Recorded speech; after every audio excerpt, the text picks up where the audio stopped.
Buckle up, Holy Posters, because have we got a show for you. Historian Daniel Hummel talks to Phil in part one of a two-part interview about the origin of popular rapture theology that's dominated so much of the American church. Many assume that their left-behind beliefs are what Christians have always believed, but Hummel explains how these were invented by a British layman less than 200 years ago, and why these new ways of reading the Bible were enthusiastically embraced by American pastors during and after the Civil War because it gave them a theological reason to focus on evangelism and ignore slavery, racism, and reconstruction. It is a mind-blowing conversation. But before the interview, we also talk about the rise of paganism in the UK and the US, and who's really responsible for the diminishing trust in public schools. And scientists explain why women will ultimately win the battle of the sexes in about 4.6 million years. Before we jump in, we've got some amazing new bonus content exclusively for Holy Post supporters. There's a brand new edition of Christian Asks out this week, looking at what happens to non-believers after they die. Related to that, on Thursday night, May 4th, I'm doing a live stream Q&A about the doctrine of hell based on my With God Daily devotional series, where you can ask me anything you want about what the Bible says about judgment and eternal punishment. That live stream will be for both Holy Post supporters or anyone who subscribes to my daily devotional, withgoddaily.com. And we have a brand new Holy Post email newsletter. You can sign up for that and get all the other amazing bonus content by visiting holypost.com and clicking Support Us. Alrighty, here is episode 563. Hey there, this is Phil. Welcome to the Holy Post podcast. I'm here with Christian Taylor. Hi, Christian. Hey, Phil. Good to see you. It's been a while. Good to see you. And Sky Jitani. Hi, Sky. Hey, guys. How's it going? Sky, you're back in the dark Death Star. You're not in the light Death Star this week. Right. I was traveling all weekend, and I didn't want to go into the other office today, so I stayed home. Where were you speaking this weekend? I was in New Jersey. Well, that's fun. Yeah. New Jersey's fun. Mm-hmm. Okay. And Christian, I almost got stuck there. My flight was canceled, so it was a scramble to get home last night. That's not fun. And Christian, you're spending the month of June in France? I am absolutely spending it in France and Germany. And, oh my goodness, I'm going to this town called La Roche in Ardennes, which is this beautiful mountainous town. If you ever get a chance, you should go and see it. It's like a city stuck in like a mountain forest. Wow. It's amazing the difference between words in French and words in German and how they kind of change your posture as you say them. You know, you just kind of slide into your French words, and your German words are very, very plosive. And you have to be like this. Yeah. Straight up, straight back, stiff upper back, lower lip, whatever. Okay, here's the theme song. What's the news that you like the most? Who's your favorite podcast host? If it's breakfast, get your toast. It's Sky and Phil and the Holy Post. Sky and Phil and the Holy Post. And sometimes Christian.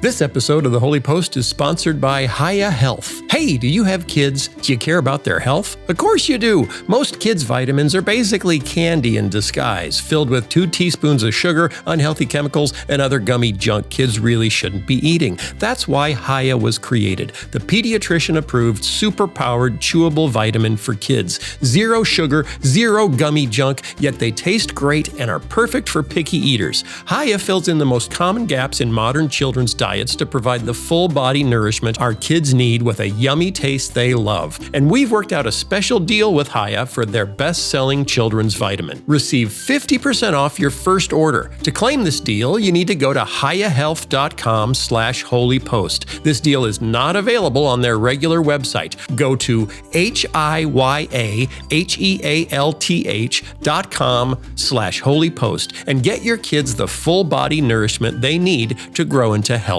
adults. And thanks to Hiya Health for sponsoring this episode.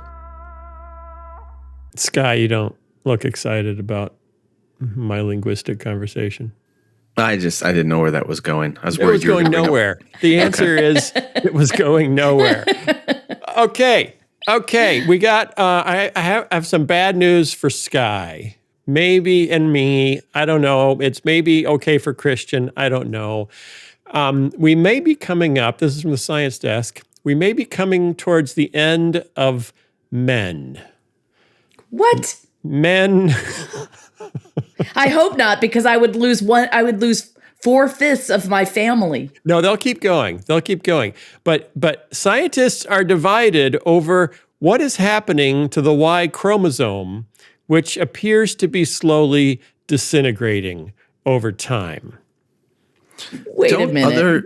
Don't other species have Y chromosomes, not just humans? I don't know. You always ask me questions that are not in the article that I'm reading. Okay, but you know what?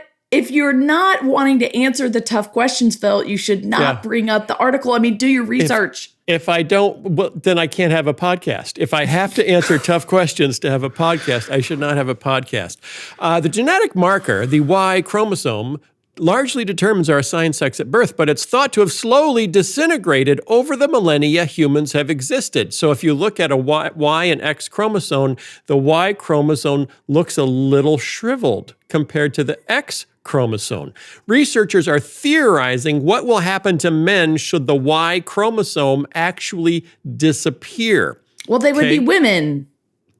Now, the good news is you don't have to have a Y chromosome to be alive. Women are just fine without theirs.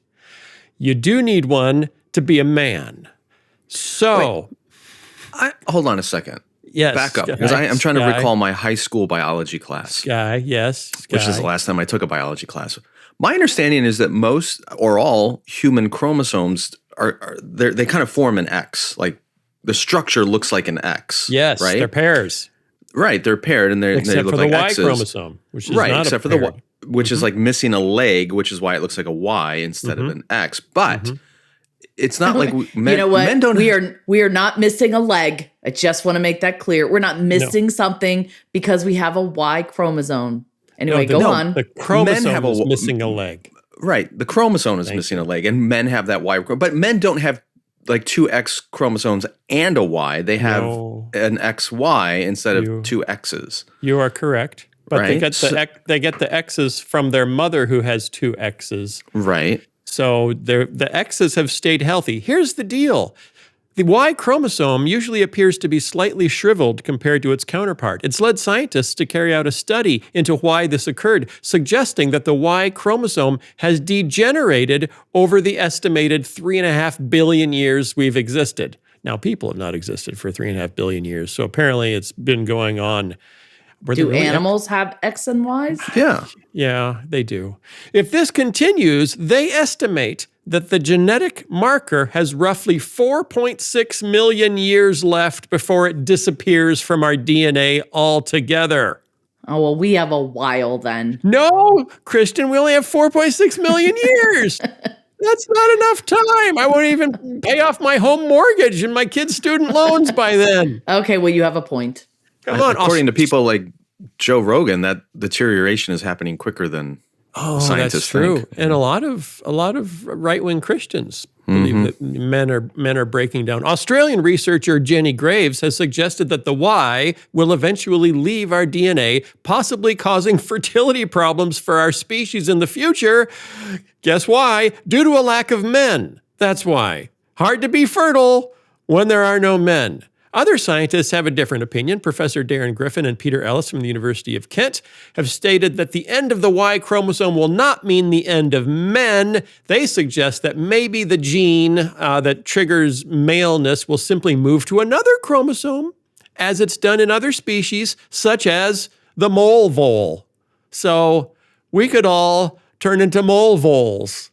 Mole people. What does that mean? Very small mammal. Voles are well, no, like I know what a vole rodent is, but what does it mean? It's moved to another chromosome. Oh, it jumped from the Y chromosome to another chromosome. I don't know. We have 23 chromosomes. You guys are so committed to asking me questions that the article doesn't answer. Hold on, I have a bigger question though. Here's the thing, Phil. You bring up articles, and all it does is invite questions.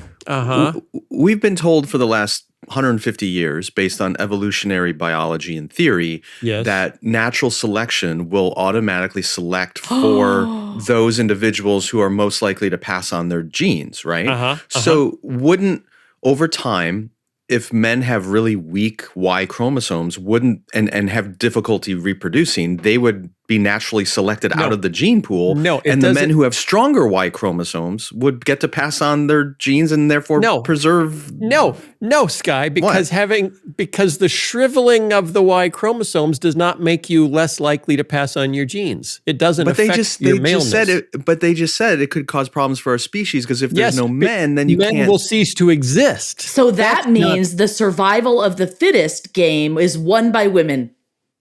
Yes, but there's not going to be any women either if there's no men. There'll be one generation of winners, and then that's it. The scientists that's all I care about. We won in the end. The scientists even suggest that concerns about the Y chromosome may soon be unnecessary thanks to emerging fertility technology.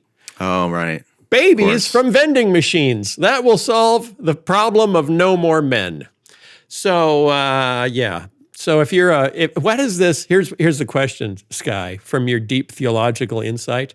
What does this do to the question of female pastors if suddenly men cease to exist? You got to have female pastors then, right? Oh, Phil. Well, Paul did say in Christ there is neither male nor female, so I suppose it's maybe irrelevant. Isn't that after he comes back? No, he just says there's no distinctions in Christ for who can be in Christ. It's a somewhat controversial verse because some people use it to argue that there can't be different roles in the church. But then people point to other things Paul said. People point to Paul's prose to postulate. Oh, look at that. That was impressive. Thank you very much. And perhaps genetic engineering may soon be able to replace the Y chromosome altogether with something superior that we've cooked up in the laboratory, which couldn't chromosome couldn't possibly have any negative side effects and lead to the zombie apocalypse. So that's the next apocalyptic thriller that we can make, is the breakdown of the Y chromosome and scientists trying to get out ahead of it by creating something better, a superior man, the Ubermensch, who will be extra fertile so that we don't have this problem going forward and it doesn't go like you would expect. That sounds like a movie I might make. We call it, the movie will be called Chromosome Z, which stands for zombie. Yeah, it's a zombie apocalypse kind of thing. Let's do this together, you guys. Let's do it. Good. Let's shoot it. I think it should be set in France in the summertime. Is anyone going to be in France in the summertime this year? Yes, there will be people, but I suggest we do it in Iowa. Iowa. Because do you know what I figured out the other day? Do you know what I figured out? What? And I think this was fairly important. If you're an alien coming to Earth, you have two choices of where you can land. Okay. A cornfield, that's choice 1. Times Square is choice 2. And those are the only two places aliens can come back. Cornfields and Times Square. Have you ever seen a movie where they came anywhere else? Huh? Let me think about that. The desert. The desert. Yeah, there's desert. Okay, occasionally the desert, but okay, maybe. Close Encounters of the Third Kind. Mm-hmm. Right? That was South Dakota or North and didn't Dakota? E.T. come in the woods? Sorry, Phil. Man, I thought that was a great thing. Okay, turning our attention to other news. Paganism is on the rise. Hey, everybody. Have you caught up with all the latest from your pagan friends and neighbors? The dawn of the new pagans. From the Green Man on King Charles' coronation invitation to celebrations selling out across the UK. This is from The Guardian, so it is somewhat Anglophile. More and more people identify as pagan, or at least pagan curious, or pagan adjacent. What lies behind the growing appeal? So then the article goes through a whole bunch of, it's May 1st, and there's a bunch of spring. Spring was big with pagans. They just loved spring. And so big that we had to move Easter to sit it on pagan holidays. We did lots of things to put them on pagan holidays. No, we didn't. Right? We moved stuff. We moved stuff. Like Easter's Christmas. where it is. No. Easter's where it is because of Passover. We created Halloween. We created Labor Day to get rid of a pagan holiday. All of our holidays were pagan holidays. Am I overstating the case? Yes, you're overstating it. But yes, spring is a big deal for pagans because paganism is generally very locked into natural seasonal cycles.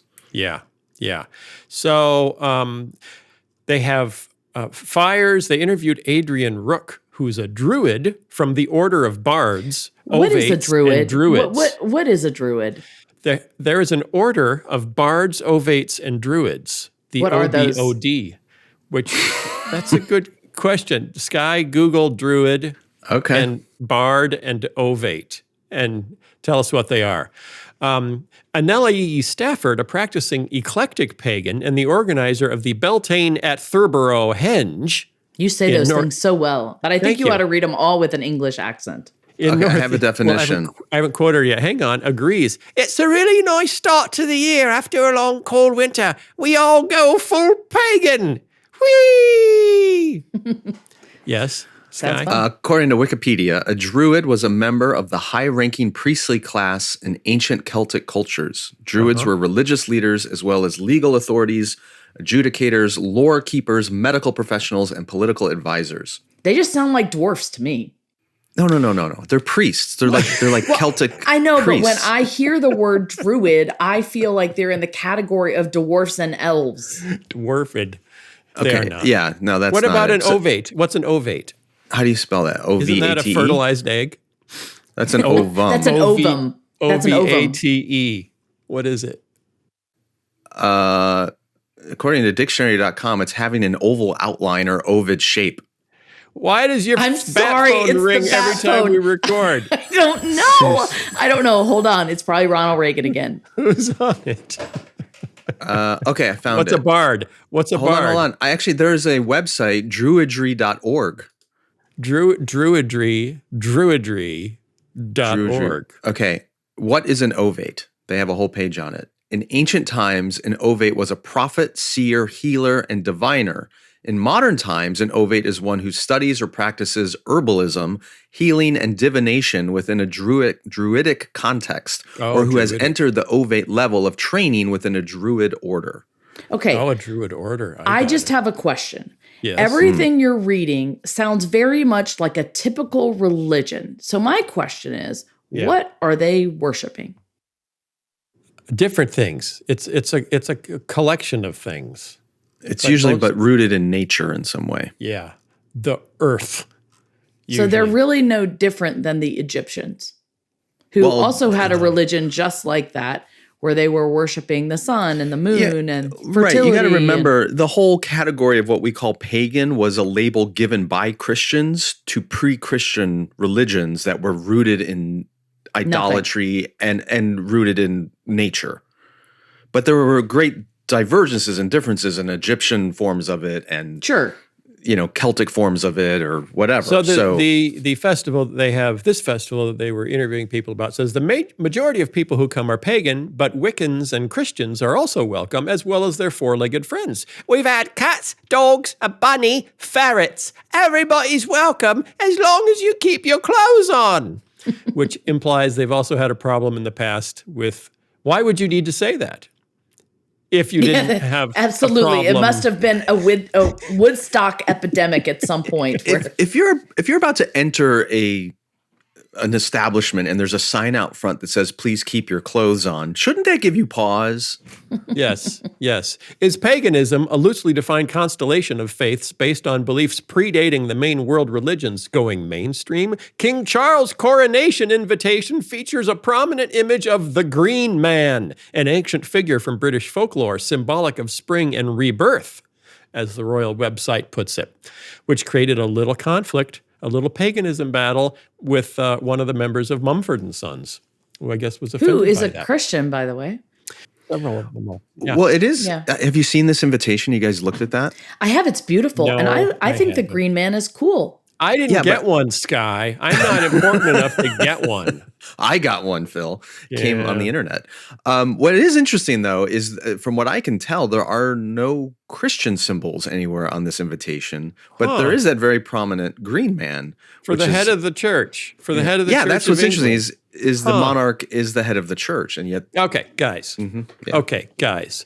So it seems like it seems like the world is becoming more religiously diverse. Is that fair to say? Or like the West is becoming more, maybe not the world, because India has like 1,000 religions all by itself.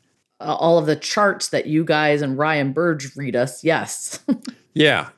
And it seems like that, like in America, we have a history of being religiously, quote unquote, innovative or entrepreneurial because of evangelicalism, because we detached from big denominations and we were Protestants and then we were innovative and we made up stuff and then we made lots of denominations and we got rid of organs and we tried guitars and we're all innovating.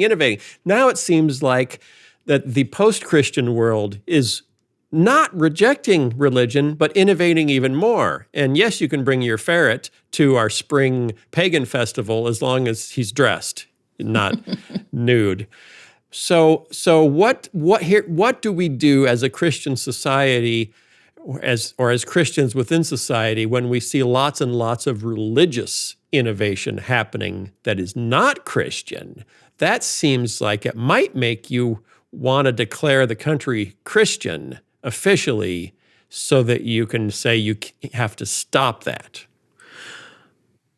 Maybe. Probably not the best response. I think there's a good side to this and there's a bad side to this. Oh, here's okay. Here's the good side. On one level, I appreciate it that pagans are just coming out and saying we're pagans. Like they're not masking it. I would argue that there's a lot of Christianity in the United States which is actually pagan. But like it's Christmas. No, not like Christmas. Oh. But it's actually pagan, but it's masquerading as Christianity. That I think is more insidious and dangerous than just people flat out saying we're, out of the closet pagans. The downside of this is, especially when you read this article, it's obvious that a lot of people are attracted to paganism because they think it's a correction to all the oppression of Christianity. Oh. And what they don't slow down and ask themselves is, why did so much of the Western world turn away from paganism centuries ago to become Christian in the first place? That is a great question, Sky. Can you tell us why? Well, I think the assumption that a lot of these people probably have as well, those terrible evangelizing Christians came in with their Bibles and their swords, and they forced all these nature-loving, peaceful pagan people to become Christians. Who were just dancing in the glen with their flower crowns. Exactly. And they came with rules and what you had to do and didn't have to do. And so there's this sense that Christianity came as this oppressive, patriarchal, just brutal religion and wiped out this natural, idyllic kind of paganism. And that is the complete opposite of what happened. What? And they're looking back with rose-colored glasses at the pagan cultures and pretending as if they weren't brutal and tribalistic and horrible to women and horrible to the marginalized and to children. Killed people, sacrificed people. There are horrible stories about paganism in Europe before the spread of Christianity. Burning people at the cross. Yeah. I accidentally read Tom Holland's book, Dominion.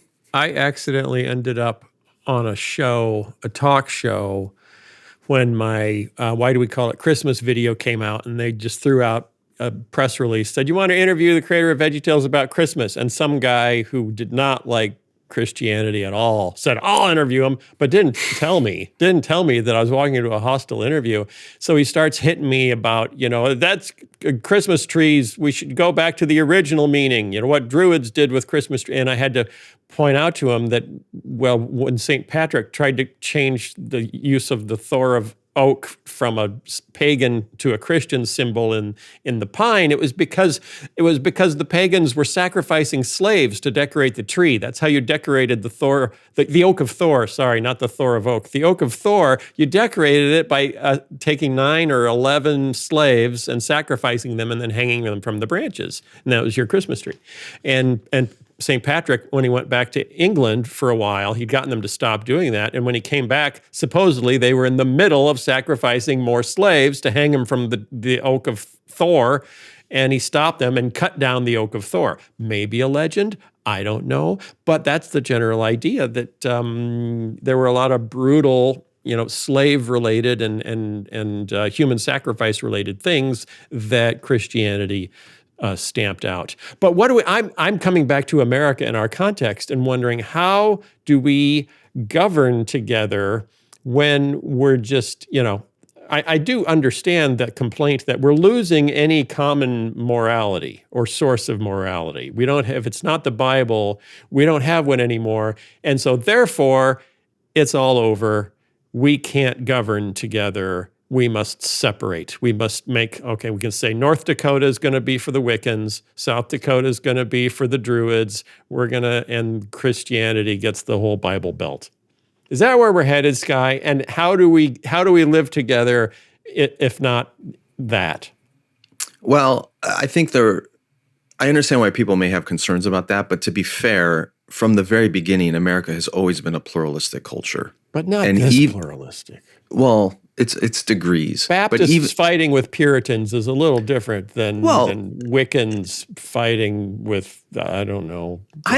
I don't know if it is. I mean, you go back to the founding generation, George Washington even. I mean, he wrote openly about welcoming Muslims to America, and he wrote and welcomed a Jewish synagogue in Rhode Island. As temporary, not as guests. Like on visitor visas. And from before Europeans were here, there were Native Americans who had very diverse religious beliefs and views. Yeah, we weren't wild about that. We weren't wild about them being here. But there are stories of Native Americans and European colonists coexisting, sometimes harmoniously. Obviously, that's how Thanksgiving happened. Right. So it isn't like we don't have a heritage to draw from as Americans on what this can look like. It is possible. Yeah. But I think our tribal politics gets in the way, and we want to dominate. One group wants to dominate another, and that's what this is more about. It's about human nature, not just Christianity versus paganism. And like I said, there's a lot of Christianity in America that is profoundly pagan, but masquerades as Christianity. And we could can you unpack that, Sky? Tell me exactly what you mean by that. Well, let me just give you two examples. I mean, I repeatedly have shared on the show about all the stuff I want to put in my future fictional book. How Stupid Do You Think God Is? I love that. That's my favorite. All that superstition that is all over Christianity. Like if we just put the 10 Commandments up in our classrooms, it'll solve, school shootings. Or if we, put that kind of thinking it's paganism. It's not Christianity. Why do you say that? Because it's this totem, this belief that if you put an amulet around something, it's going to bring blessing, and if you put this in somewhere else, it's going to bring cursing, and that's all paganism. It's not Christianity. That God is so stupid that just putting a sign up on a room is somehow going to make him overlook all the other injustices and sins of our community. He's happy because we put the sign up. That's paganism. So that's one example. But here's a more profound one, I think.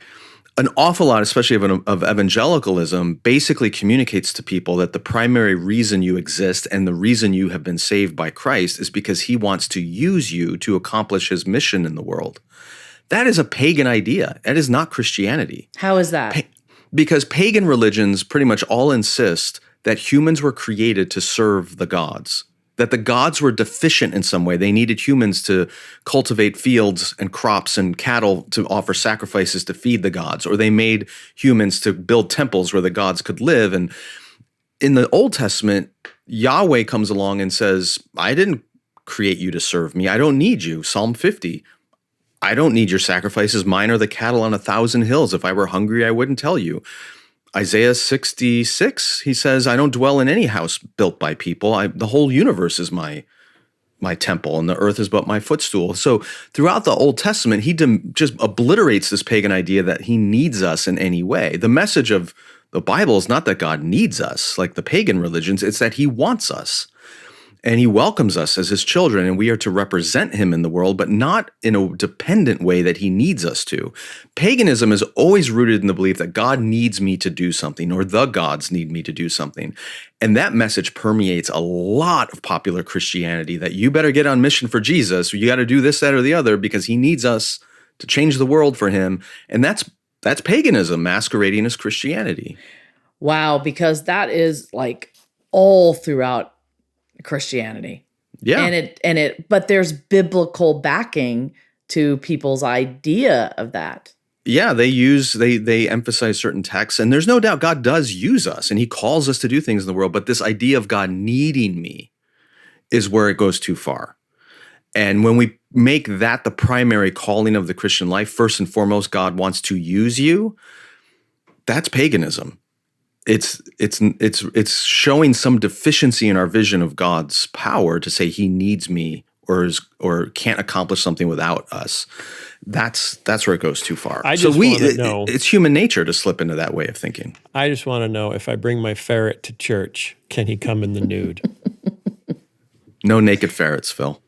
That's all I want to know. But if we have this much religious diversity, how do you come together and decide what we think about Drag Queen Story Hour? How do we decide any of these really sensitive issues that, it's hard to say, well, traffic accidents went up 10%, so that was a bad decision, so let's stop doing that and see if traffic accidents go back down. That's not really something. There are a lot of decisions that aren't just, studying crime or something and saying, okay, that was bad.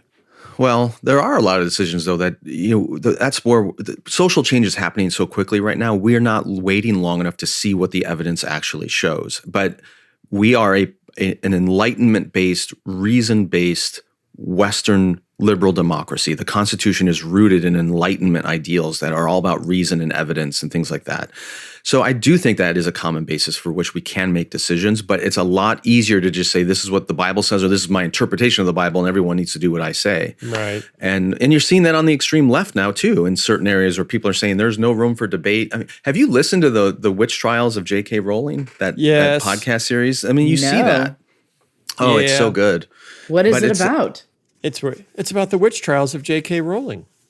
It's about how she's the attacks that she's experienced for coming out in support of the idea that there actually are male and female genders, and that female spaces should be reserved for biological women is the issue she's up against. But it was also about the witch trials when she first started writing, and it was from the religious right, saying she was promoting witchcraft. So it was two sets of witch trials. Her point in that series, though, apart from the details of transgender issues and other stuff, her point is, in a liberal democracy, there needs to be an allowance for diversity of opinions, diversity of speech, open debate of ideas, and then make decisions based on reason and evidence rather than just absolute authoritarianism, whether it's coming from the right or the left. Same thing here. If we're making decisions as a society, it needs to be based on open dialogue, debate, evidence, and ideas, rather than just authoritarian bullying. We have seen zero appetite in our current climate in the United States for that kind of collaboration. And we're not moving in the right direction in terms of that. Mm-hmm. It just keeps getting worse and worse. Okay, speaking of not getting along and pluralism, how school choice drives America's people of faith apart. This was a piece written for the Religion News Service by Amy Laura Hall, who is a Jewish professor at Duke. Professor. This is fun. This will get people riled up. She's an associate professor of Christian ethics and of gender, sexuality, and feminist studies. And her contention is that there's a move on the right to demonize public schools, which obviously is not new. We've been doing that for about 100 years. But in the past few election cycles, the anti-public school wing of the Republican Party has ramped up its use of religious freedom arguments to mobilize parents and convince voters that public schools are too progressive, too secular, and too compassionate. I don't know if that's actually the charge being made. Seriously, you can see she's building a straw man argument here. Kind of. The old arguments against public schools had it that teachers weren't competent to teach. Actually, no, 100 years ago, it was that they were secular and were promoting atheism. Today, they're accused of being too good at brainwashing our kids. And that's exactly what the argument was 100 years ago when William Jennings Bryan sat down at the Winona Lakes Bible Conference next to a very young Bob Jones Sr. and said, if we don't do, this is an exact quote, if we don't do something within a generation, we're going to be a nation of atheists. And that was about Darwinism being taught in public schools, which led to the Scopes Monkey trial, which led to the rise of fundamentalism. So we do have 100 years of this, but there is, it really is in the moment that we need school choice, we need school vouchers, we need parental rights to redirect public funds away from public schools and towards private schools so that they can control their children's education. And I know, our buddy David French is in favor of this, and a lot of people are in favor of this to give more parents more choice and control in where their tax dollars are going for education. Her argument is that it's a thinly veiled attempt to allow evangelical Christian parents to pull their kids away from other religious backgrounds and direct dollars into evangelical Christian schools. Agree? Disagree? What do you say? Who wants to go first? Please go first. Well, I mean, the one thing that I was thinking is, as you were reading this, I remember back in the 80s, this was a pushback then. I mean, it's not something that's new on the horizon. And it was for all the same reasons that you read about, everything. And so it hasn't changed. I don't know why this is a topic of conversation now. I agree with you, Christian. It's always been this way going back 100 years, as you said, Phil. I do think something has changed. Okay. And first of all, no doubt, if there were more opportunities for vouchers for parents to take kids to private or charter schools, there would be some conservative evangelical Christians who would choose to do that because they want to isolate their children from the diversity that they might experience in a public school. No doubt there's a segment of people who would do exactly that for that reason. I think what's changed is there are a lot more people beyond conservative evangelical Christians who are becoming increasingly dissatisfied with public schools. I have talked to completely secular people who want to take their kids out of public schools. I agree with that, Sky. And the homeschooling is like majorly on the rise. Yeah. Because of that. I am a product all my life of public schools, including college. All three of my children, public schools, their whole lives. And for the most part, we've had a really positive experience in public schools. One of my dearest, closest friends is a public school teacher, old college roommate of mine. I actually dedicated one of my books to him. I feel like public education is one of the most important institutions in our country. And I can get into that I can go into details why later maybe. But you won't find a bigger advocate of public schools than me. I really, really, really believe in public schools. I'm waiting for the but. But if I had a 5-year-old child and I were making a decision today about whether or not to put that kid into public school or private school, I think it's 50-50. Maybe I might go private now. I mean, I've been so bothered by what I've seen in recent years, and I really don't want to. I want to be a huge advocate for public schooling, but I feel like if you're losing me in this conversation, something is seriously wrong. And why would you say you're being lost? Two things. One is more faith related. I do feel like rather than being neutral on the question of faith, increasingly what I've seen, even where I am and in a school district and with teachers that I generally really, really like, even where I am seeing that the schools aren't neutral anymore, that they really are advocating for, at least some within the schools are advocating for a particular view on a lot of issues that I think rightfully belong to the family to advocate or not advocate for, not the schools. That indoctrination piece, I think, is, let me put it this way, secularism and extremely progressive secularism is not religiously neutral. Mm-hmm. And that is increasingly bothering me. But the other side of it is more on the academic front. I have a kid who's going to college next year, and I'm genuinely worried because he has been formed in a way of operating that says, hey, if you don't do well on an exam, you can just retake it again. And if you still don't do well on it, you can retake it again. And if you didn't turn in your homework, that's okay. You can turn it in a month late and you won't get as high a grade as you did before. But there's like a bazillion second chances all the time. And I just feel like I'm not sure this is preparing kids for the Or reality you can take of the test world. with an open book. Right. Like I've just seen the diminishment of discipline and an academic rigor, even from the time I was in high school. And like, when you put all that together and then the social dynamics and what's going on, I'm going, geez, I'm not sure this is as strong a value as it used to be. Now, okay. Oh, yes. on the Go flip ahead. side, I think it will be devastating, horrible, like existentially devastating for this country if we lose our public school system. Like, we need thriving public schools. And that's why I'm a huge fan of them. I'm worried they're being destroyed from the inside. It's not Christians pulling their kids out that are going to destroy public schools.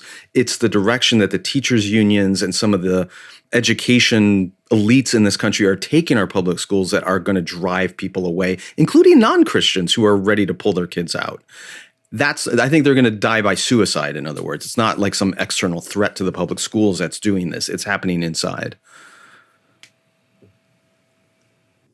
I Christian? completely agree with Sky on the academic part. In some senses, I think that the religion issue for me is a much smaller issue because I think our kids, are going to encounter tons of secularism and clearly paganism out in the world. And I think it's important at home that we teach them how to. Yeah, and in the church. And I think it's important that we teach them how to engage with those who disagree with us, those who are different than us. So the religion piece is a problem. I see it too, that it's becoming increasingly more aggressive towards the Christian point of view in schools, but that doesn't bother me as much as the academic piece. And I did go to public schools until I was in 8th grade. And from then on, I was in private schools the rest of my time. And it's sad to say, but I have a much better education than the other people in my family that did not go to private school. And, largely is, because of like you said, the lack of academic rigor in the schools. And it's not so much, you can take it a million times, but they really, my kids graduated from Wheaton Warrenville South not really knowing how to write a essay or research a report. That shouldn't happen. Okay. So that, I think, I'm going to take that problem, the academic rigor problem, and set it aside because my kids had that same issue at a private school, at a private Christian school. Oh, did you? They let them take tests again. They let them turn in homework very, very, very, very late. We had to ask them, would you please turn up the heat a little bit on our kids? Because everyone wants to be nice, unless it's like a special school that was started to be rigorous. We're going to be rigorous here, and we're going to hire for rigorousness, and we have a philosophy. But here's my concern, my big concern, because I worry very much that if you start defunding public education by letting people, take their public money, or what they contribute to the public pool, and just take it wherever they want, is that it creates absolute chaos and it affects the poor the most. Why can't they take their own money and go to a school? Because there won't be any schools in their neighborhoods that are quality, because no one will want to start them. There are 400,000 school kids public school kids in Chicago. 400,000 public school kids in Chicago. There are 40,000 seats at private or parochial schools in Chicago. So tomorrow, and there's this been called, just let people send their kids to the best schools. Let everyone everyone cannot send their kids to the best schools for the same reason that everyone cannot go to the best doctor. We can't all go to the Mayo Clinic and just get in line. 300 million people at the Mayo Clinic. So who ends up going to the Mayo Clinic? The people that can buy their way to the front of the line, the people that can pull strings, the people that have advantages because of where they live or who they know. And I feel like, on the downside, we've let public education, the quality vary wildly from the poorest neighborhoods to the wealthiest neighborhoods, and living in the suburbs of Chicago, and just the difference in quality of outcomes for different public school systems in the greater Chicago area is atrocious. I don't know how that gets better if you create absolute chaos. The notion that, Right. if we give everybody a fistful of dollars and send them out into the street to find an education for their children in a complete free market, I don't know where all the new great schools come from for all the people that are in the old crappy ones. But what about the free market system? What if there was actually, if that was allowable, and then it maybe would cause more good schools to pop up? Like all free market systems, who does the best? The people with the most money. Right. Phil, I agree with you an absolute 100%. I think one of the greatest things this country ever did was create the public school system. And on top of that, when you look at the polarization in our society right now and the diversity of our society right now, public schools may be the only large-scale American institution where people from greatly diverse backgrounds have to be together and learn to cooperate with one another and to be socialized with one another. So if you take away public schools, you're going to create a more polarized, balkanized society in which people don't know neighbors who are different than them. And you are going to greatly harm the poor and those who can't afford to pay for excellent educations out of their own pocket. That's why I said, if you get rid of the public school system in this country, it's an existential threat. We have to keep our public schools healthy and thriving to have an America that makes any sense. But I'm a huge believer in it. That's my point, is I feel like the schools themselves are committing suicide by becoming so politically and culturally polarizing that a big segment of people, for whether it's cultural, philosophical, religious, or academic reasons, want to take their kids out. And the ones who will are going to be the wealthy who can afford to. And that's going to kill our public school systems. So I'm not in favor of vouchers and privatization and all that. I want a thriving, healthy public school system. But I'm really worried that the handwriting's on the wall, that it's not going to survive. There are cases in Texas, in rural Texas, where there have been moves for vouchers to take kids out of the public schools and be able to take them elsewhere. And most of the community, particularly the poor in the community, are opposing those efforts and saying, well, we're going to get the short end of the stick because there's nowhere better to send our kids in this area. In this rural, sure, if we could drive them 3 hours to the suburbs of Dallas or the suburbs of Houston, we could find a great private school that's going to be absolutely full and no room for our kids. But we don't have those options here. So don't disrupt the system. Let's fix the system. Here's the problem. Here's a problem. There are many problems. Both sides, oh, look, he's both sidesing again. Uh-oh, that's not going to go over well. Both sides believe in the righteousness of the cause, of the values they believe all of America's children should be taught. Right. So the left is like, no, we have to teach kids progressive values. We have to make progress on LGBT issues, and we need to start when kids are young. Okay, guess who just left the school? Everyone who disagrees with that. And on the right, is like, now the right as a reaction is we got to get the 10 Commandments back into every classroom. And we have I was just listening to David French and Sarah Isgur discuss the bill in Texas to put the 10 Commandments in every classroom. And not only is it to put a copy of the 10 Commandments in every classroom, but it has to be big enough and the font has to be large enough that any child can read it from anywhere in the room. So this isn't just like posting the 10 Commandments. This is a huge 10 Commandments poster inside. And one of the issues that they raised was like one of the commandments is not to commit adultery. So does that mean they have to talk about what adultery is starting in kindergarten in every class? And then doesn't that violate the Florida guideline about not talking about sexuality if you have to explain what adultery is because you got a 10 Commandments poster the size of a dining room table in your kindergarten class? So we're going crazy. It's like we're trying to drive each other crazy. We're trying to drive each other crazy. Well, you're driving me crazy, so I'm going to do this to drive you crazy to say my way has to go. We need to kind of call a truce on public education and say maybe it needs to be less about indoctrination of belief and value and more about academic education, because we're not going to be able to do it otherwise. We're just not going to be able to do it unless we create two parallel public school systems, one for progressives and one for conservatives. And I don't think that's sustainable. Do you? I agree again, Phil, 100%. Thank you. Thank you, Sky. I don't want my kids in a public school classroom with the 10 Commandments posted the size of a kitchen table. At the same time, I don't want my 7-year-old in a class where they're being taught to rethink their pronouns and question their gender identity, which is happening in some places now. And it's like, these are both very formative core things that should be dealt with in the family setting, not the classroom. And so that's what I mean by this is not neutral anymore. I would prefer none of that, just educate. But, there's people who have agendas, and because their agenda is not explicitly, quote unquote, religious, it's allowed in the school. Well, our agenda as conservative Christians historically was pretty loud in public schooling. Yes, it was. The Bible was in the reader. So you couldn't graduate without learning the Bible from most public schools at one point in American history.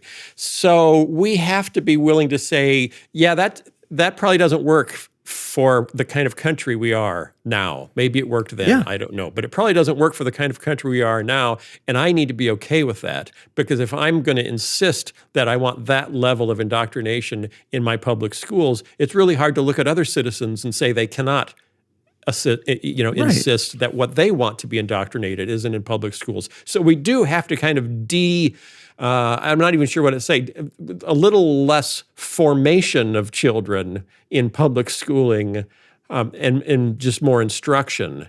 And then let's move formation, at home. Yeah, I mean, I don't think you can never really not form students because that's just what schools do. But the question is, what are we forming them in? And I don't know. I would prefer public schools to form my children more in American history and civics. Like, who's graduating from high school today with an actual functional understanding of our Constitution and how the government works? But do you consider that formational or I do. I think it's formation in American civics. What does it mean to be a citizen of this country?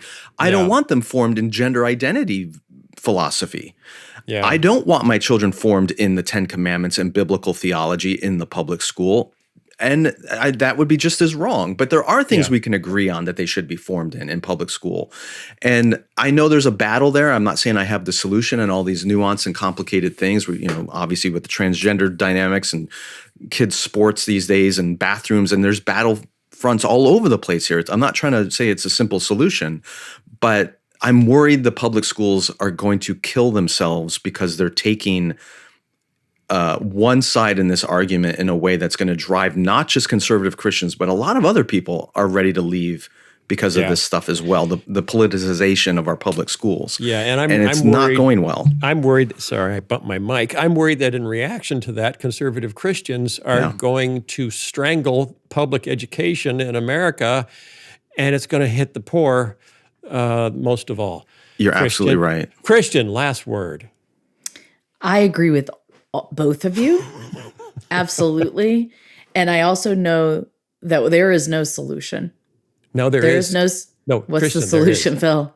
The solution? Yeah. Eyes up, Pooh Bear. Eyes up.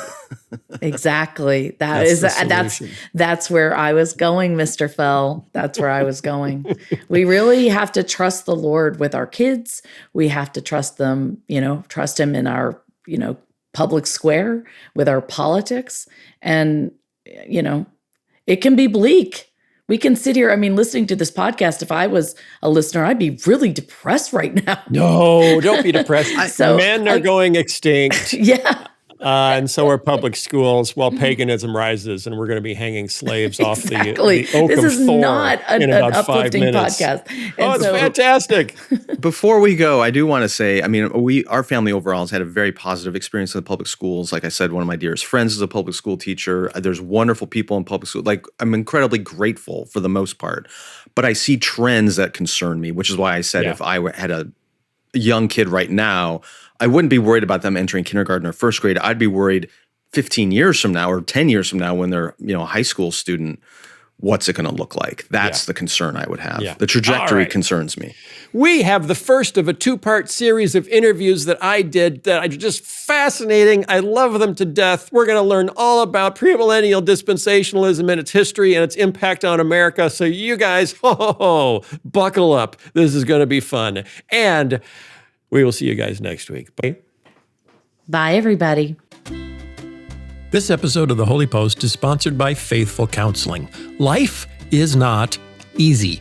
Relationships are hard. Parenting is hard. Being the child of parents is hard. I've found a trained therapist can be a wonderful sounding board for working through the ups and downs of living in a fallen world as fallen people. Faithful Counseling is a Christian counseling service with more than 3,000 licensed therapists across all 50 states, with access by video or phone sessions or even chat and text, with expertise in depression, stress, anxiety, trauma, family conflicts, and more. It's more affordable than traditional counseling, and financial aid is available for those who qualify. We all need to talk to someone sometime, and Faithful Counseling can help. Continue growing into the best version of yourself. Visit faithfulcounseling.com/holypost and get the professional, faith-based counseling that you need. They've even got a special offer for our listeners. Right now, you can get 10% off your first month at faithfulcounseling.com/holypost. Thanks again to Faithful Counseling for sponsoring this episode.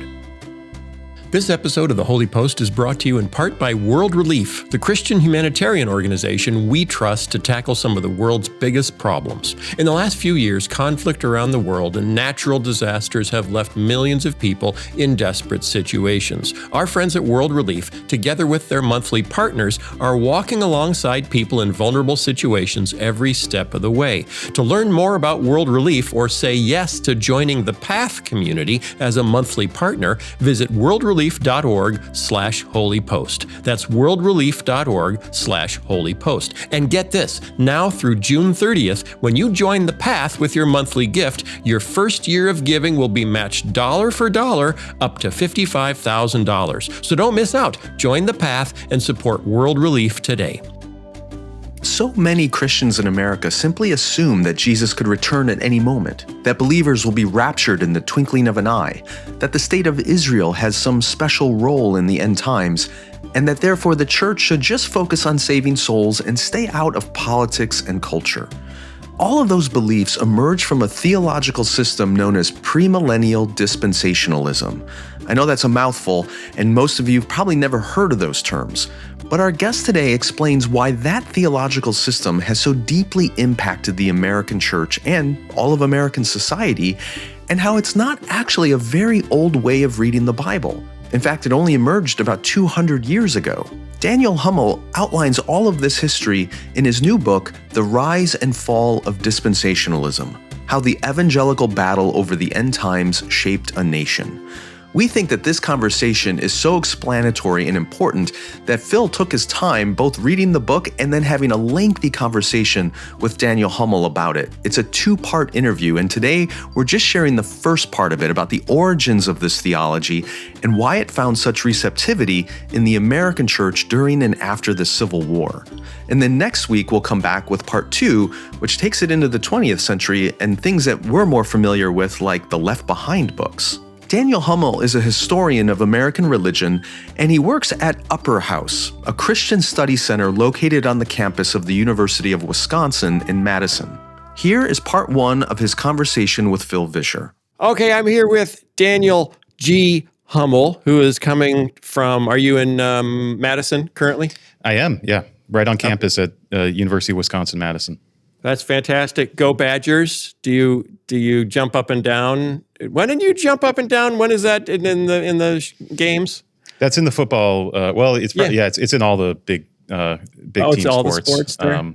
They're all jumping up and down now? I have done that, but I came here for grad school, and it's just a little different vibe when you're a grad student versus an undergrad and the whole. They don't jump up and down in grad school? It's you do it, but it's more perfunctory than from the heart. Oh, the perfunctory jump around. That's kind of sad. But do you have a pair of red and white striped overalls? I do not. I do have a Badger red tie that I wear for any special occasion. That is about the lowest level of commitment you could have to Badger Nation. Okay, Daniel is here because I read his book. His book is entitled The Rise and Fall of Dispensationalism: How the Evangelical Battle Over the End Times Shaped a Nation. And I just got so excited reading this book because it was like I had all these little snapshots up on my wall. You know, there was a little bit about this guy named Darby a long time ago, and then my relatives that had their Schofield reference Bibles, and then my childhood church that showed A Thief in the Night, and then me reading The Late Great Planet Earth, and then Countdown to Armageddon, and then seeing friends freak out because they were convinced the rapture was about to happen and make some really terrible decisions in their life because they didn't want to get raptured before they'd had sex and things like that. Right.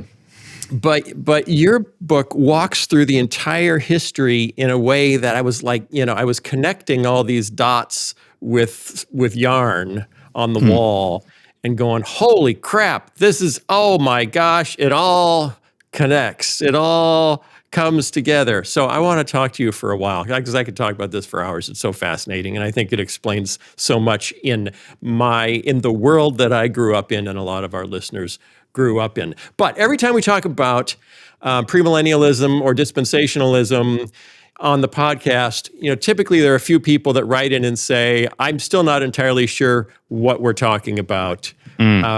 You never defined the terms clearly enough for me. This isn't my tradition. I didn't grow up in this stuff, in these waters that you grew up in. So can we just start at the very beginning and just say, what is premillennialism broadly? Can you define these terms? Yes. So premillennialism is one of the three big views on when the millennium will happen. And the millennium is this vision at the end of Revelation of 1,000 years of peace.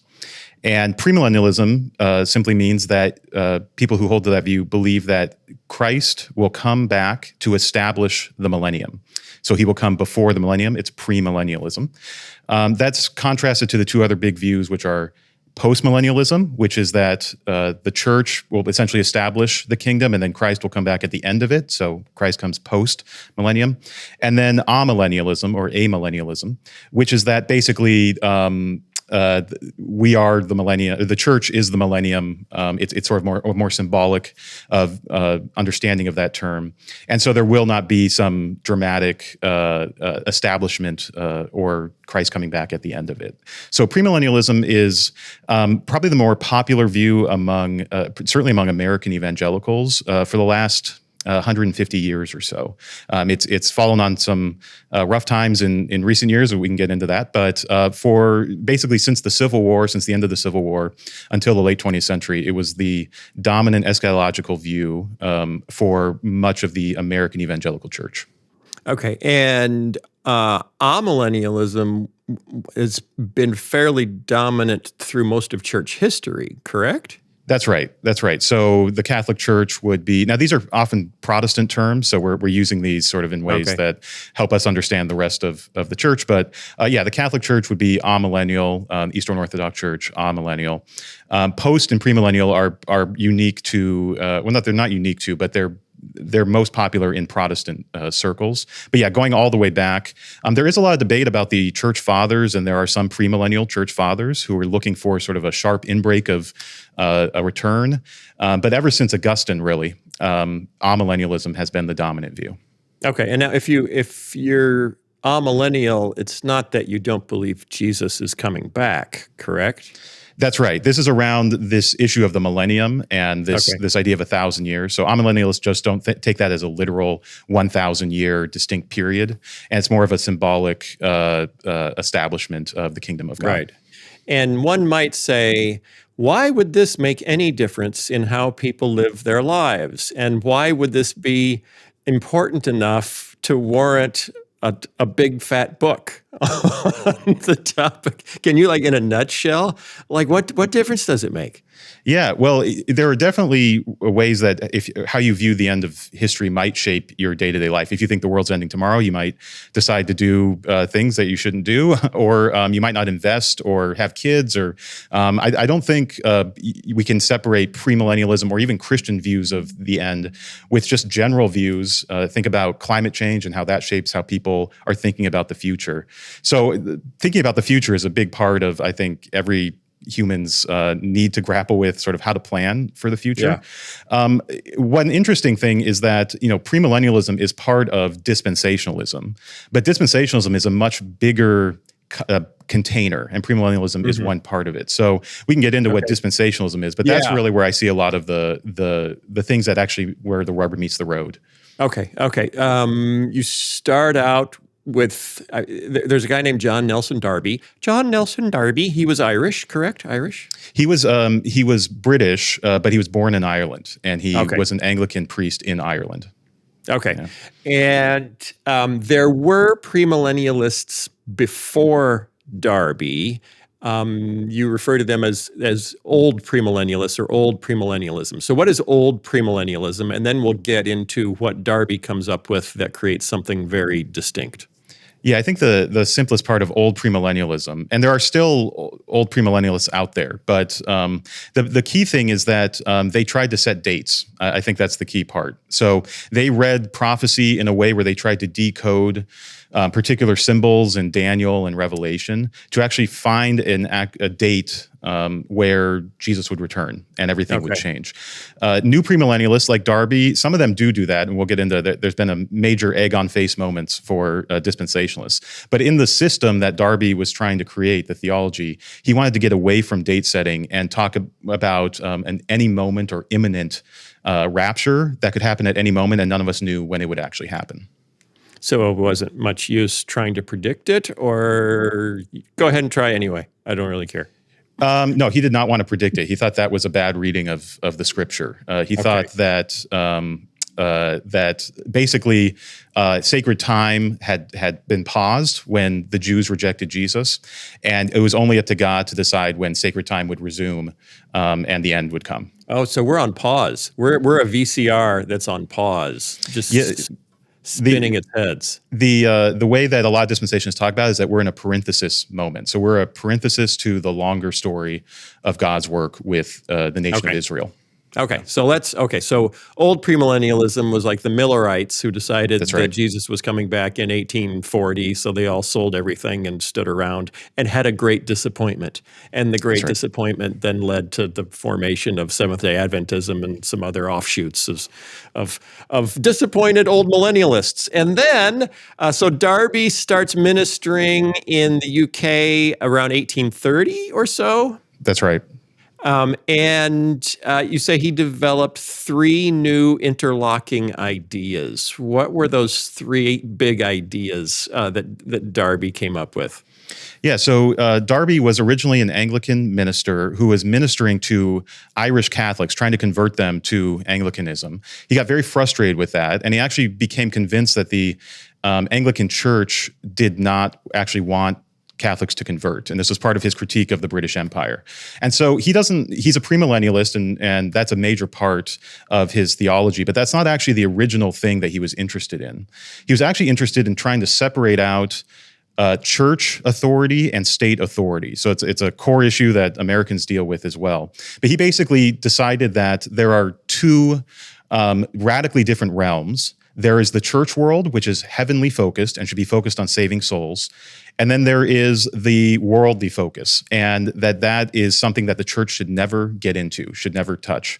And so this, out of this came a certain reading of the Bible where the entire Bible for him was divided into passages that applied to the church and passages that applied to what he called Israel, but that's God's worldly work is with the nation of Israel.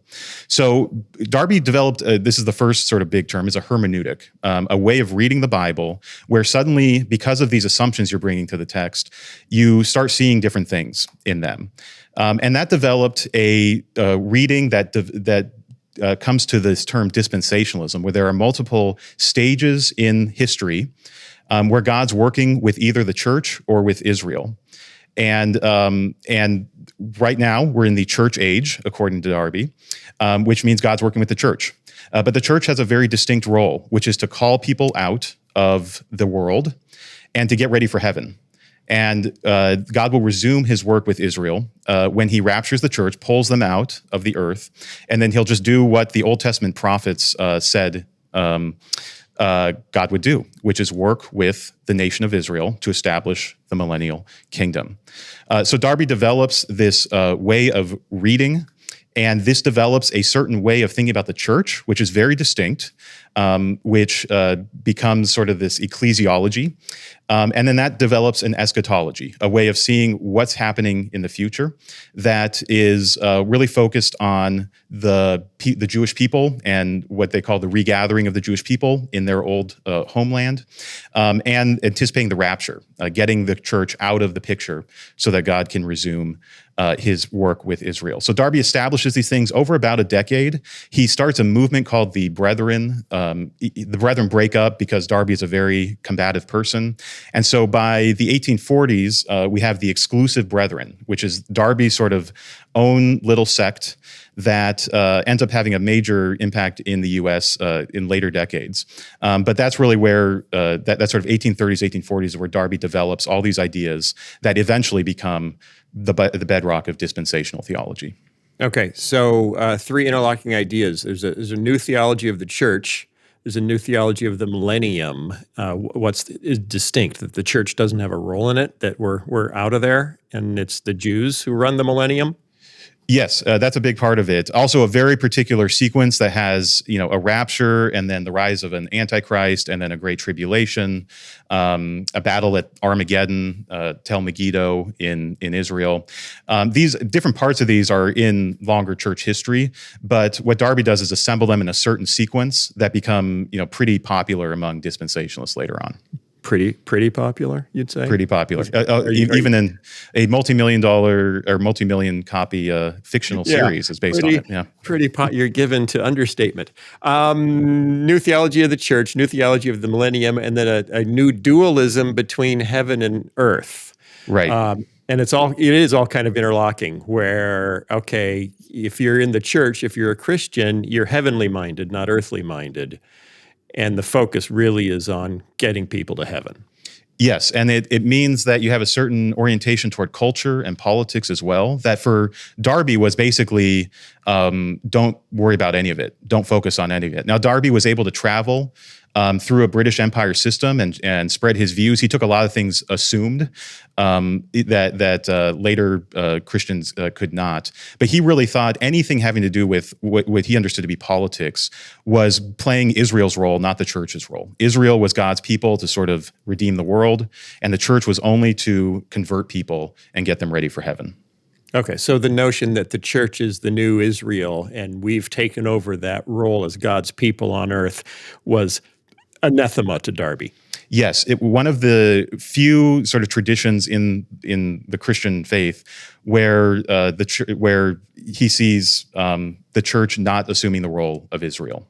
And so, just to fast forward really quickly for a second, once the post-Holocaust period happens, so once it's 1945, a lot of Christians are reassessing their theology. A lot of people are blaming the idea that the church becomes the new Israel on anti-Semitism, or saying part of anti-Semitism is this Christian belief. Dispensationalists can sort of stand aside and say, we never believe that. We've always been pro-Jewish, pro-Israel in their particular way. So it actually becomes a key part of one expression of dispensationalism, which is support for Israel, the state of Israel after 1948. Yeah, and I assume even before. Yeah, supporting Zionism all through the 19th century, early 20th century. Yeah. Right. Yeah. So you begin to get hints at how this has trickled its way through American culture and American politics over, since an Irish-born British guy first kicked around these ideas. So he brought the ideas to the U.S. Okay, he launched what's called, the Brethren met in Plymouth, of all places, and got the nickname Plymouth Brethren. What do you know? So why did he come to the U.S.? Why was he so interested in weren't there enough brethren in the U.K.? He had sort of tapped out the market there, I think you could say. It was a very controversial sect. The Brethren were missionaries from the start. I've mentioned that's what they saw the church's role as being. So Brethren are actually pioneers in the 19th century at missions all over the globe.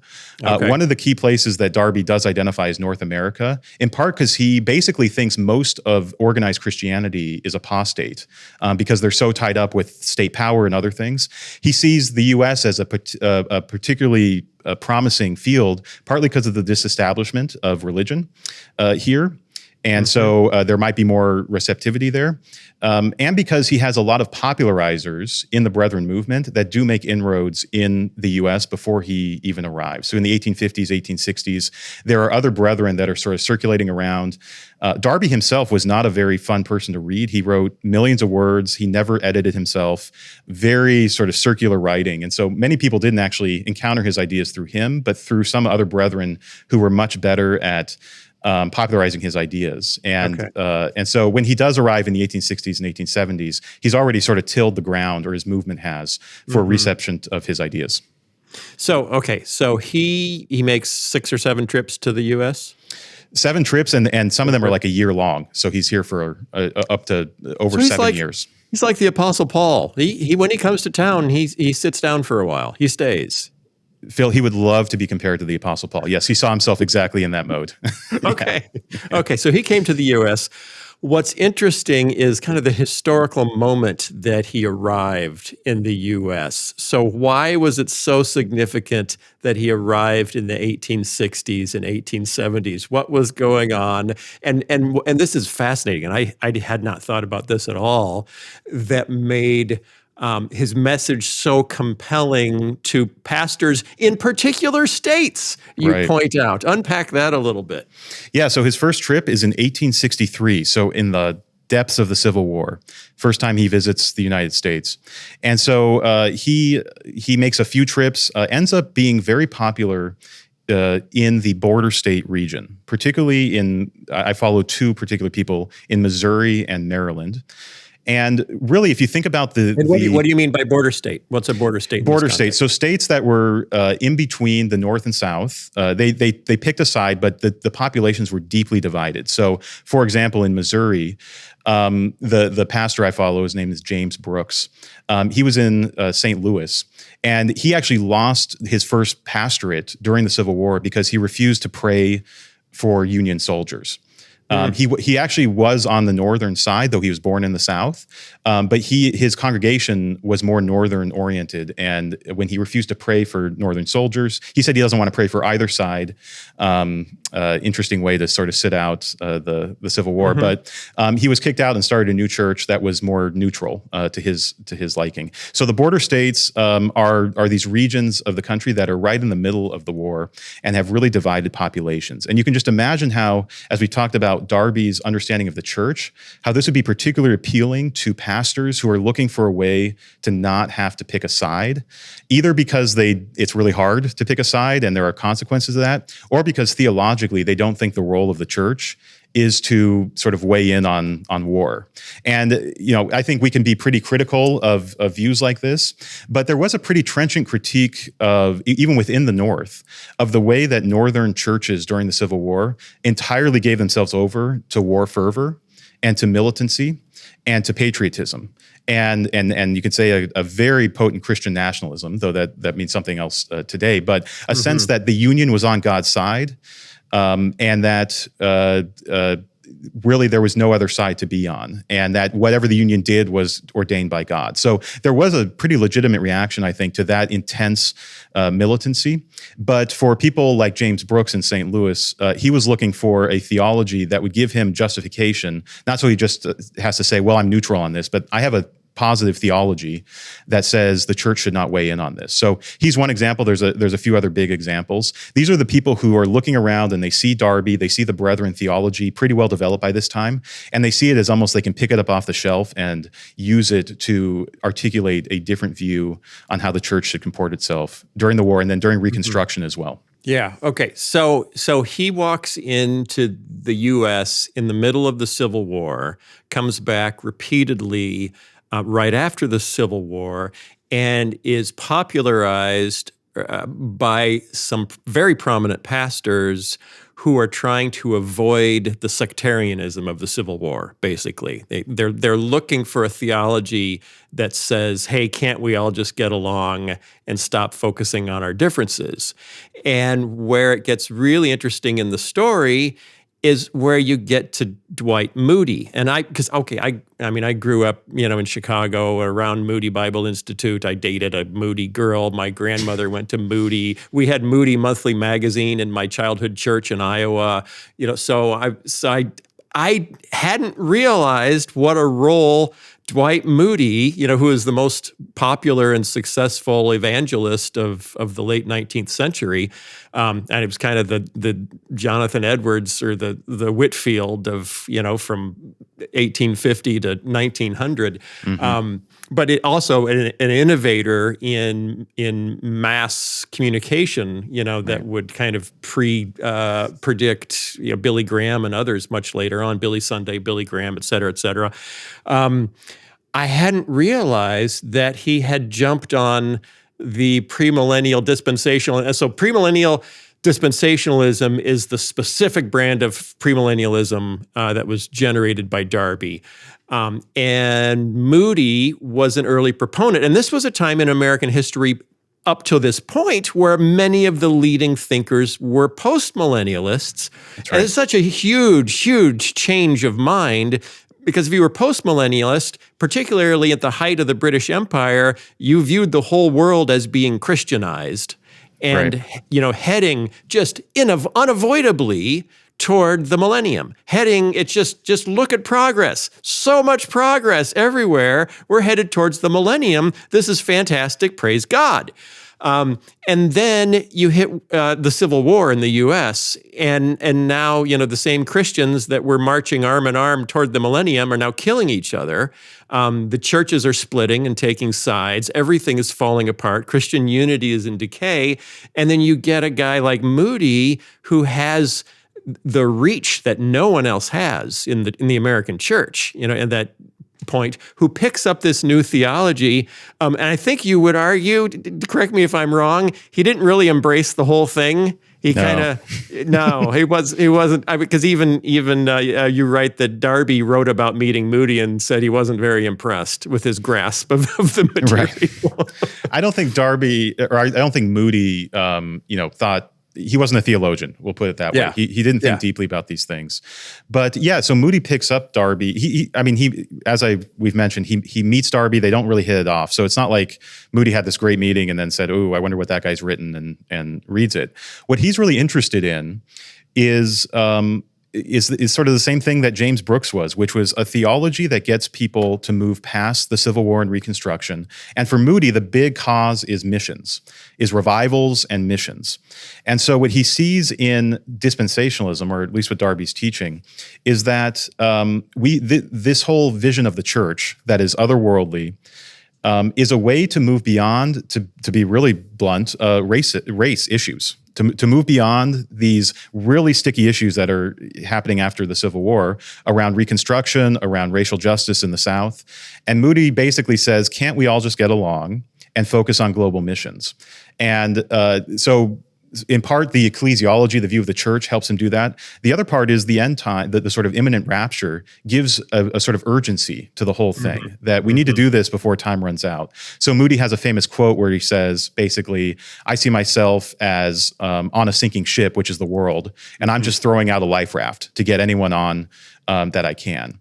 That's a very distinct theology that, as you mentioned, does not really comport with the longer history of American postmillennialism, which is that the American state, manifest destiny, all that kind of stuff is bringing in the kingdom. Moody sort of rejects all that and says it's actually about missions, and it's about this pulling people out of the world, putting people on the life rafts to get them out of this world before the rapture. So he picks up these sort of really crude, Darby would have said very crude versions of his theology.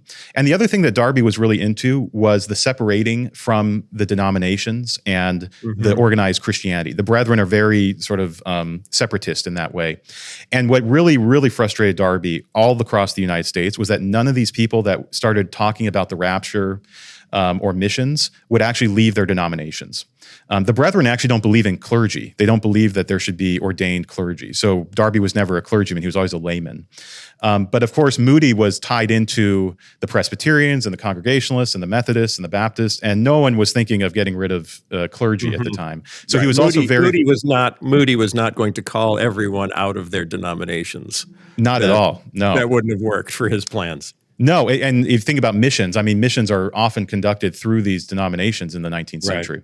So that was another just difference between Darby and the Americans who picked up his different parts of his theology was that none of them were really interested in separating and becoming brethren.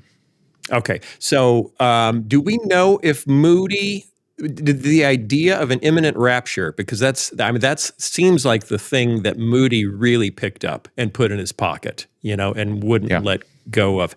Do we know if he had any notion of that pre-Darby? Was that something he was already? Were people already thinking that, or is that because he talked about? You quote Moody at one point saying, because of the notion that Christ could return at any moment, I have to work 3 times as hard. Right.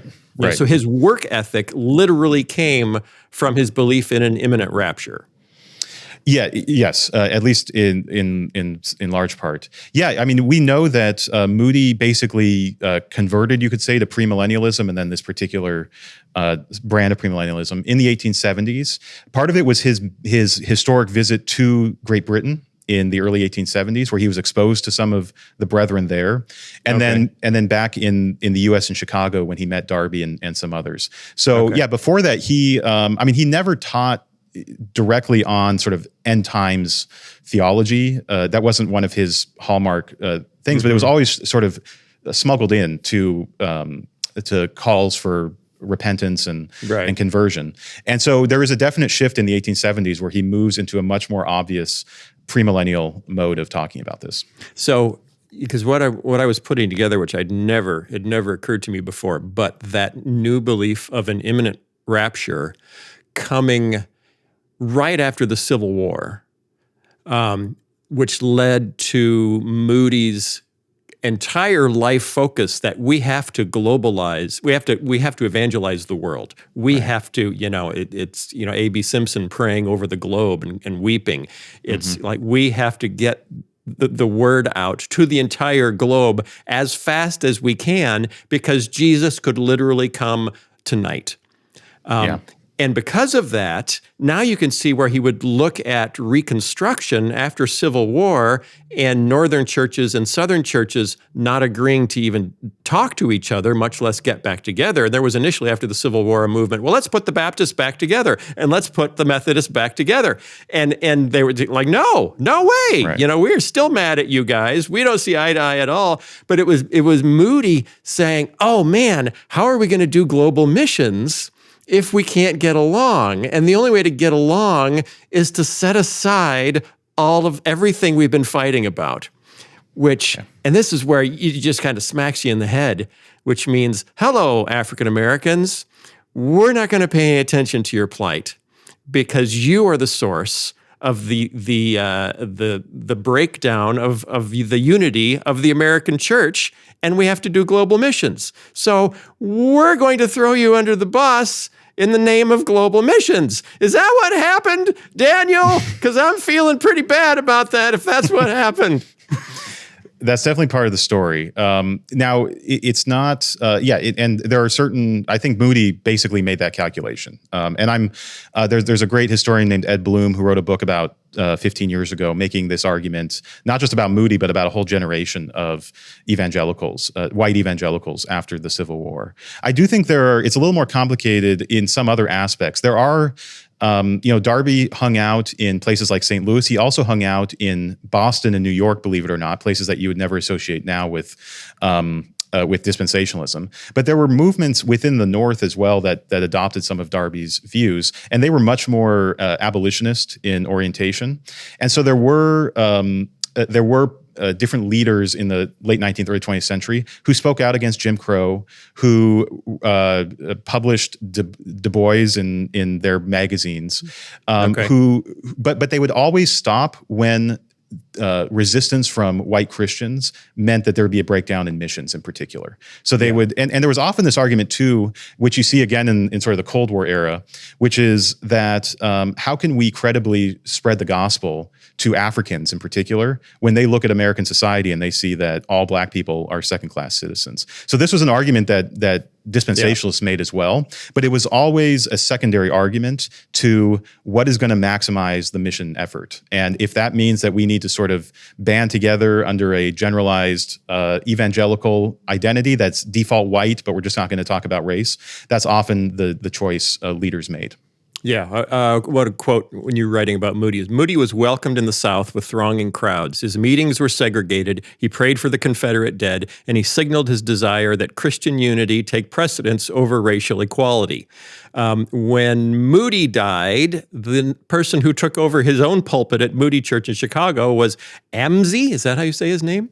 Yeah, Amzie Dixon. Yeah. Amzie Dixon, who was a Southerner, whose brother Thomas Dixon wrote The Klansman in 1905, which became the film Birth of a Nation. So the successor to Moody at Moody Church was not necessarily any more likely to want to push for racial reconciliation over, and that's a distinction I hadn't really thought about. Are we pushing for racial reconciliation, or are we pushing for sectional reconciliation between the North and the South? And if we want the church to work together again, sectional reconciliation became a higher priority than racial reconciliation.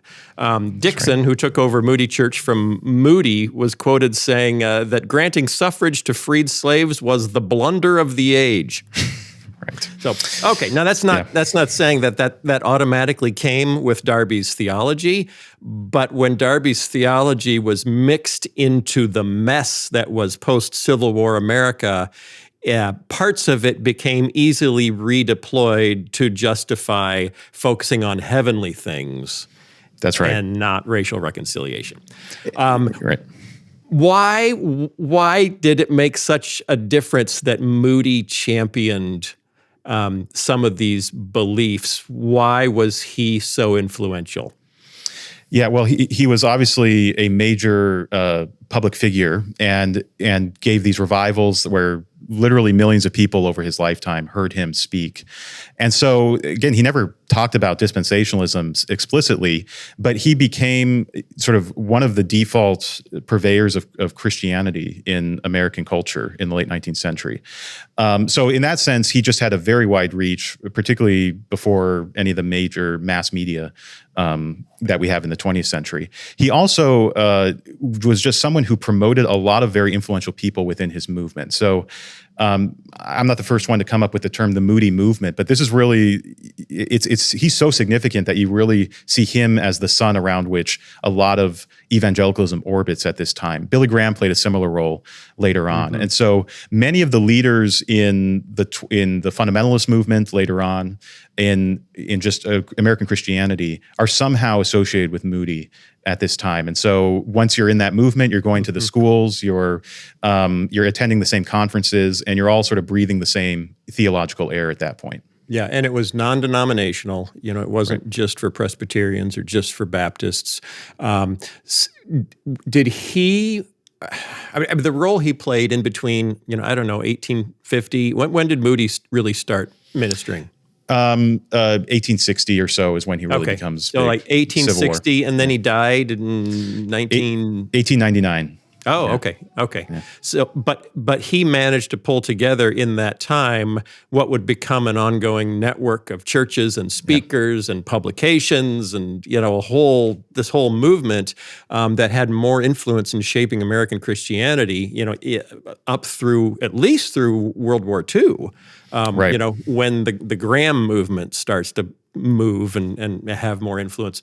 So it's kind of astonishing that a section of Darby's teaching became heavily propelled throughout America and American Christianity, but just a section, not the whole thing. We didn't get the whole thing. We got bits and pieces, the biggest of which and the most influential of which is just the notion of an imminent rapture, that any moment, you could go to bed tonight and wake up in the morning and your wife is gone. Just that whole idea was really, it started with Darby, and then Moody made it, spread all over America. And then, okay, this is going to be a two-part interview because this is so much fun.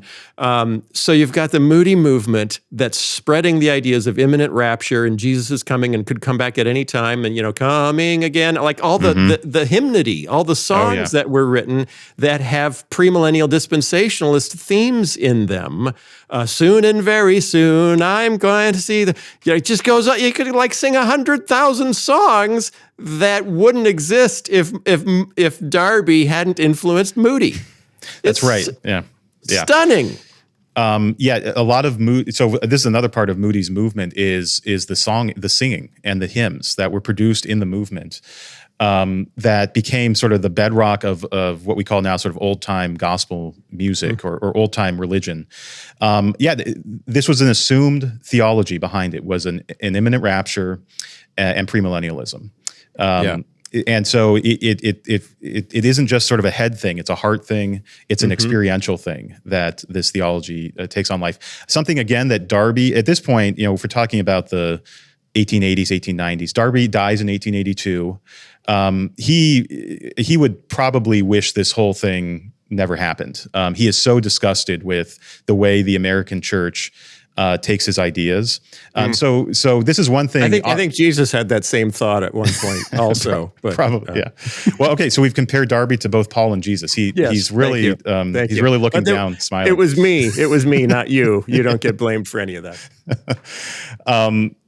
So he wouldn't have really endorsed any of this, but by this point, the U.S. story has taken on a life of its own, and this is one of the things. Often, when the story of dispensationalism is told, it's told as if there's a straight line from Darby to Hal Lindsey and Tim LaHaye in the late 20th century, and that's just not the case. What Tim LaHaye is doing in the Left Behind novels, it does have resemblances to Darby, obviously, but it is in such a different context with such a different purpose that you really do need to do the history just to understand how far things traveled over that. And we are going to understand that, because in the next episode, we're going to pick up with the end of Moody all the way through Tim LaHaye and Left Behind, and it's going to be fantastic. So will you stay around for that, Dan? I would love to. You're not going to abandon me halfway through the history, are you? No. So long as the Lord tarries, I'll be here with you, Phil. And then Phil turned and Dan was gone. Oh no! It happened. Okay, stick with us. We'll be right back. The Holy Post Podcast is a production of Holy Post Media. Help us create more thoughtful Christian media by supporting us at patreon.com/Holy Post. Also, be sure to leave a review on iTunes so more people can discover thoughtful Christian commentary, plus ukulele, and occasional butt news. Visit holypost.com for show notes, news stories, Holy Post merchandise, and much more.